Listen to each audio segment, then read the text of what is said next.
दोस्तों आप लोग देख रहे हैं राइजिंग भोजपुरी और राइजिंग भोजपुरी में आप लोगों का बहुत बहुत स्वागत है।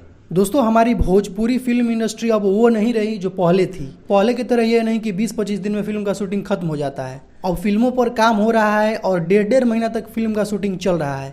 अवैध फिल्म को ही ले लीजिए, खेसारी लाल यादव का करीब 20 या 25 मार्च को इस फिल्म का शूटिंग स्टार्ट हुआ था और दोस्तों आज है 17 मई और अभी तक दोस्तों उस फिल्म का शूटिंग कंप्लीट नहीं हुआ है। अभी तक इस फिल्म का शूटिंग चल रहा है और आज शूटिंग के कुछ तस्वीर भी सामने निकल कर आया है जो कि आप लोग देख सकते हैं अपने मोबाइल की स्क्रीन पर।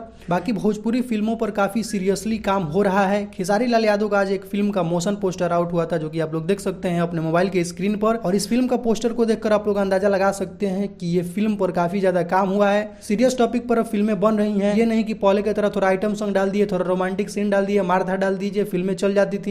अब वैसी फिल्में नहीं बन रही हैं। अब थोड़ा फिल्मों पर काम किया जा रहा है, अच्छी फिल्में बनाई जा रही हैं। बाकी काफी लोग पोस्ट भी कर रहे थे कि क्या यह फिल्म मनीष कश्यप के ऊपर बना है, क्योंकि आप लोगों को पता है कि सन ऑफ बिहार के नाम से मनीष कश्यप काफी ज्यादा पॉपुलर है बिहार में। तो दोस्तों ये फिल्म बहुत पहले की शूट हुई फिल्म है। ये मनीष कश्यप के वाकया जो अभी तो हाल ही में हुआ है, तो ये मनीष कश्यप के ऊपर फिल्म नहीं है। ये बिहार का मुझे लगता है कि कोई रियलिस्टिक टॉपिक होगा बिहार का, उसी पर यह फिल्म बन रहा है। बाकी आप लोगों को दोस्तों इस फिल्म का मोशन पोस्टर कैसा लगा और आप लोग कितना ज्यादा एक्साइटेड हैं इस फिल्म का ट्रेलर देखने के लिए, इस फिल्म को देखने के लिए, आप लोग कमेंट सेक्शन में जरूर बताइएगा। और आज मोशन पोस्टर रिलीज हो चुका है तो मुझे लगता है कि बहुत ही जल्द आप लोगों को इस फिल्म का ट्रेलर भी देखने को मिलेगा। तो दोस्तों कुछ यही है अपडेट अभी का। तो इस वीडियो में सिर्फ इतना ही, मिलते हैं नेक्स्ट वीडियो में।